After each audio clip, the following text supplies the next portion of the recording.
Dalam konteks ini saya mau minta maaf sama mereka. Tapi kalau meminta maaf berarti iya, Mas Ganjar lah yang menghancurkan mimpi mereka untuk main U20. Ada yang bilang saya mendukung Ganjar jadi presiden Palestina.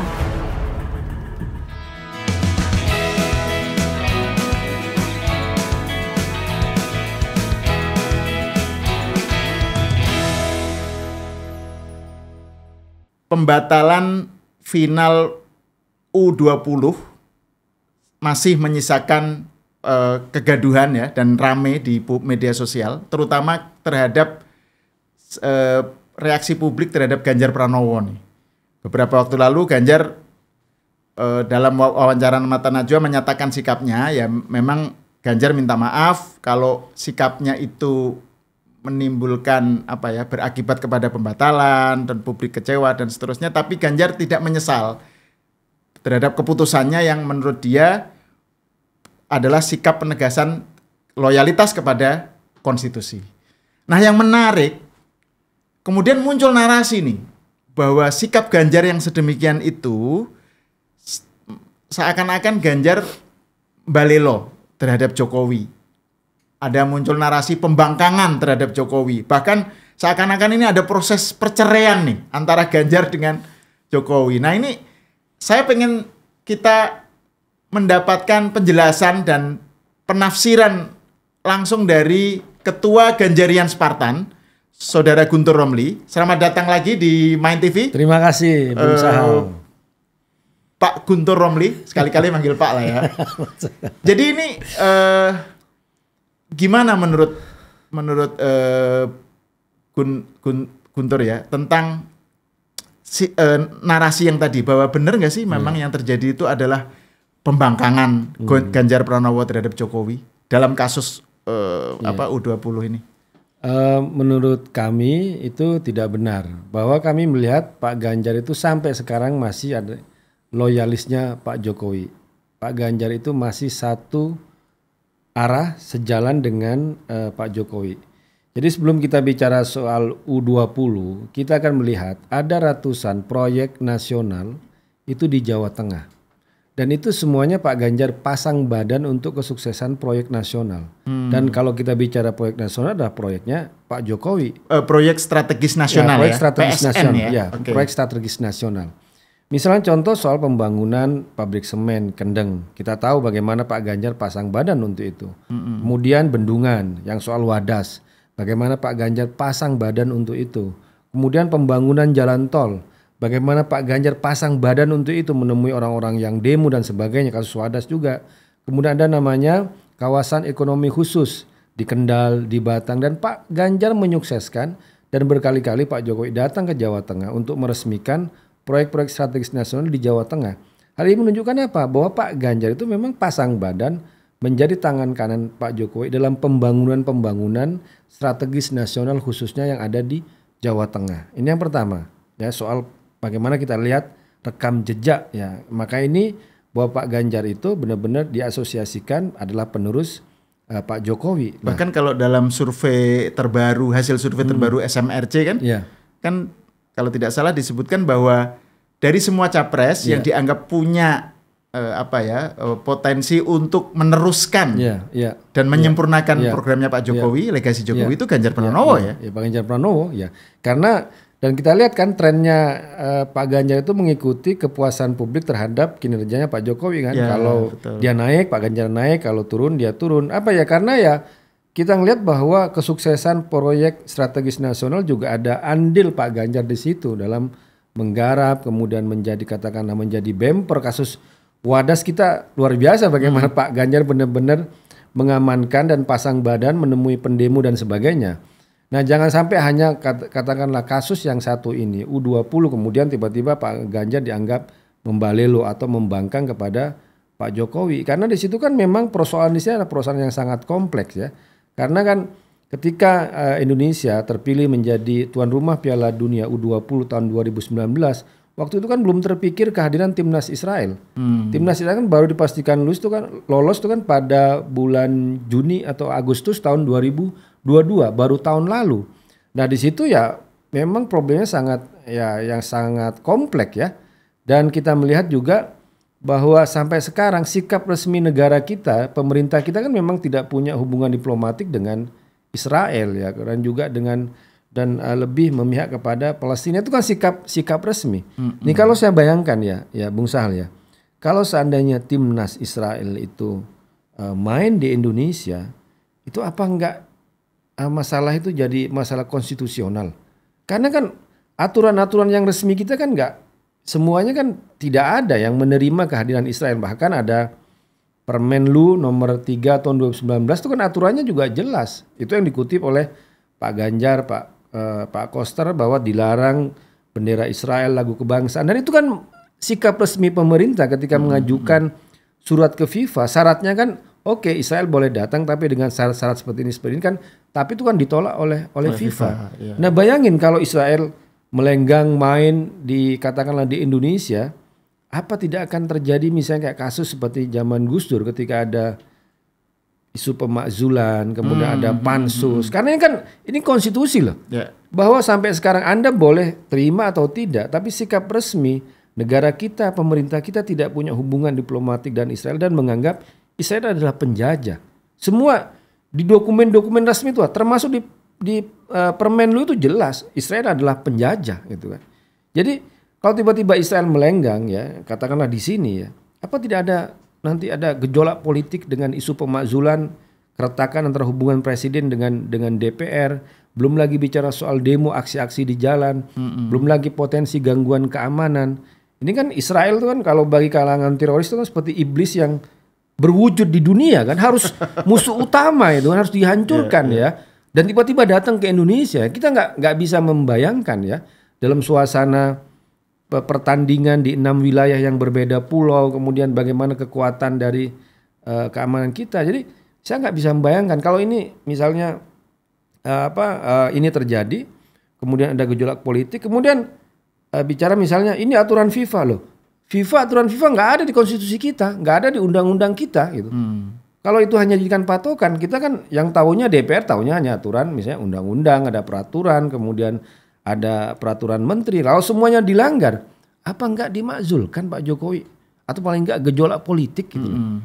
Nah ini yang saya kira dipikirkan juga oleh Pak Ganjar gitu loh.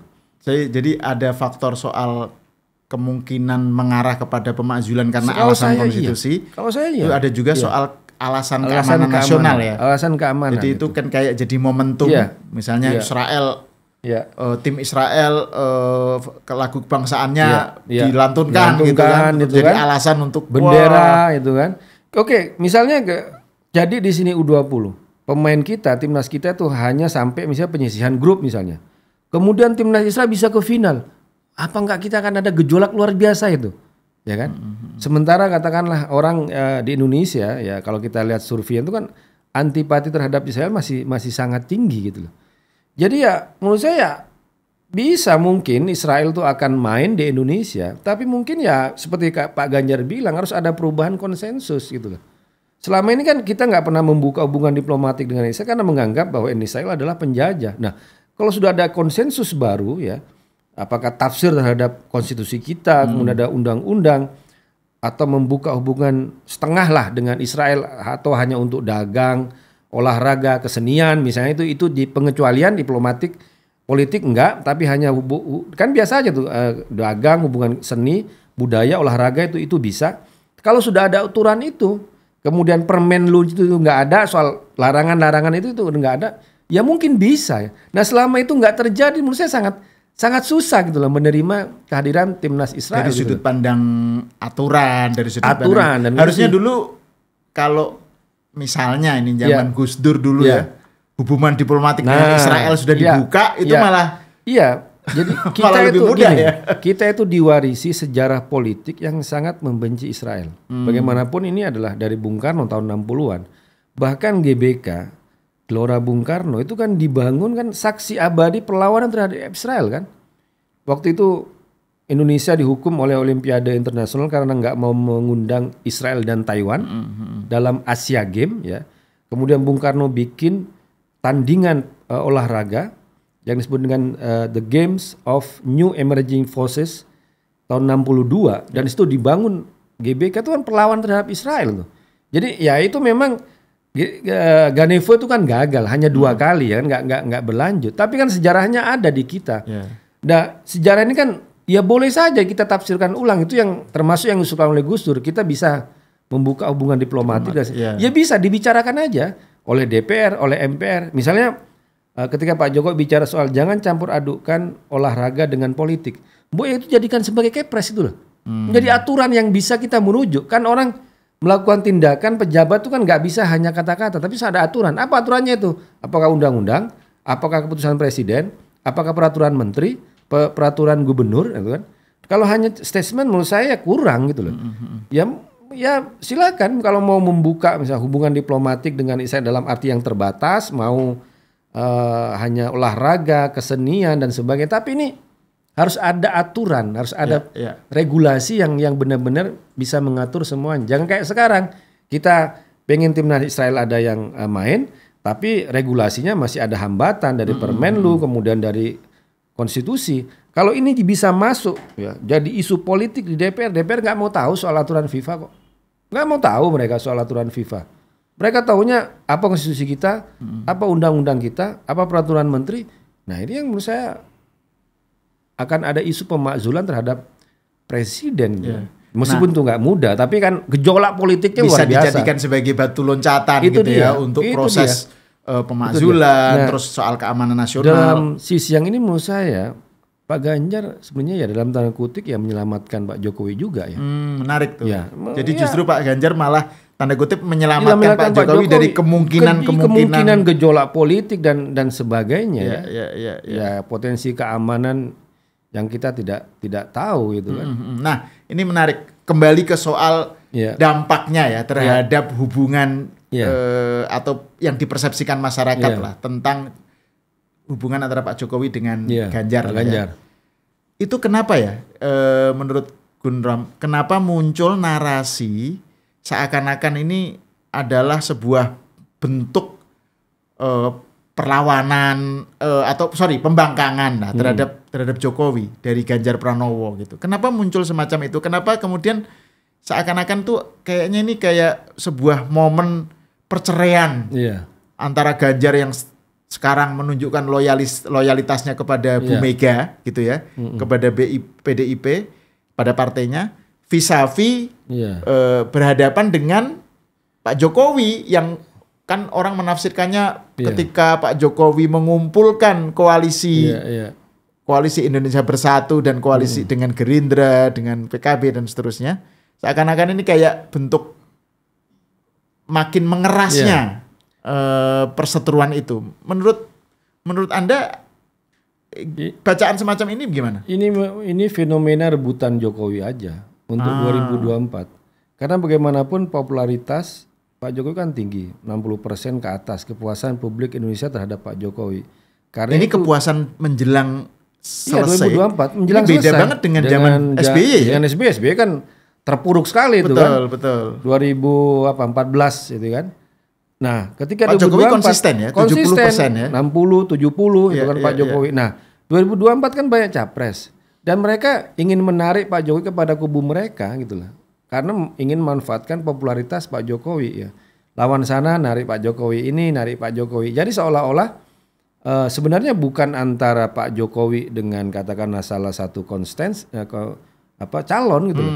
Tapi antara calon-calon yang ada yang berusaha untuk menarik memperebutkan Pak Jokowi. kingmaker lah ya. Ya, itu dia ingin mendapatkan berkahnya Pak Jokowi. Gitu. Menarik tuh. Itu kan. Jadi bukan Pak Ganjar dengan Pak Jokowi bukan gitu, tapi kan ada calon lain yang berusaha menarik Pak Jokowi ke dekat dia ya kan, dengan katakanlah soal isu U20 ini yang batal ya. Padahal kalau kita lihat sejarahnya ya kita buka aja data seberapa banyak Pak Ganjar menyukseskan proyek strategis nasional di Jawa Tengah. Kalau kita baca peraturan ada ratusan itu kan, dari tahun 2014 sampai tahun yang tadi saya baca masih ada 37 proyek strategis nasional yang akan selesai tahun 2024 di Jawa Tengah. Di Jawa Tengah aja. Gitu loh.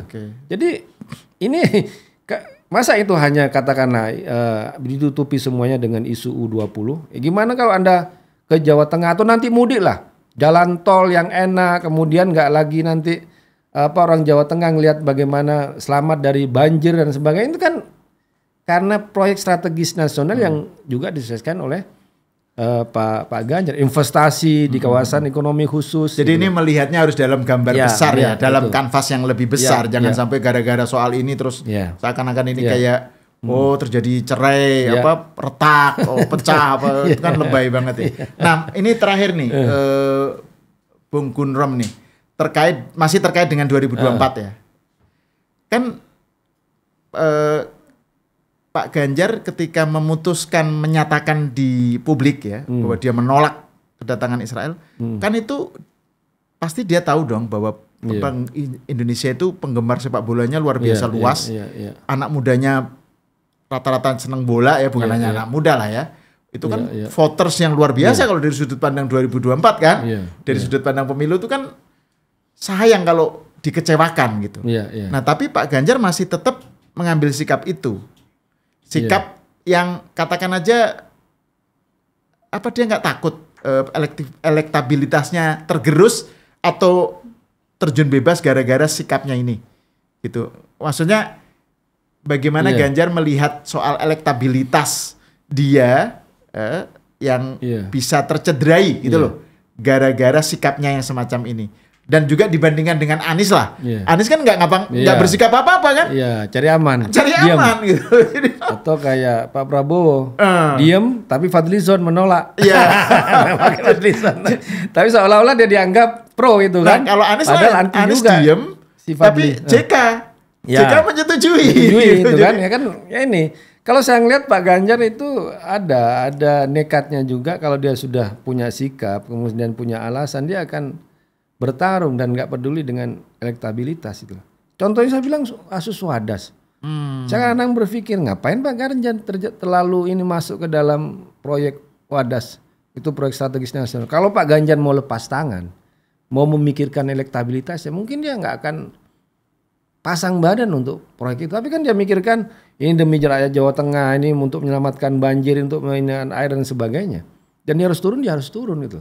Kalau itu kan merugikan elektabilitas dia sebenarnya kalau isu Wadas itu.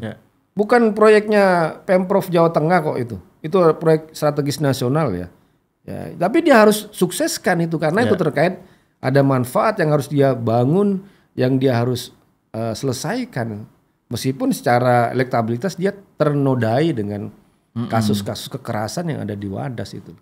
Hal yang sama juga terjadi dalam kasus. Sama kasus yang ini gitu. Kalau menurut saya seperti itu. Gitu. Oke, saya kira ini sebuah sikap yang menarik ya dari Ketua Ganjarian Spartan. Terima kasih. Terima kasih Guntur Nobli atas diskusinya. Terima kasih. Kita bertemu di episode selanjutnya.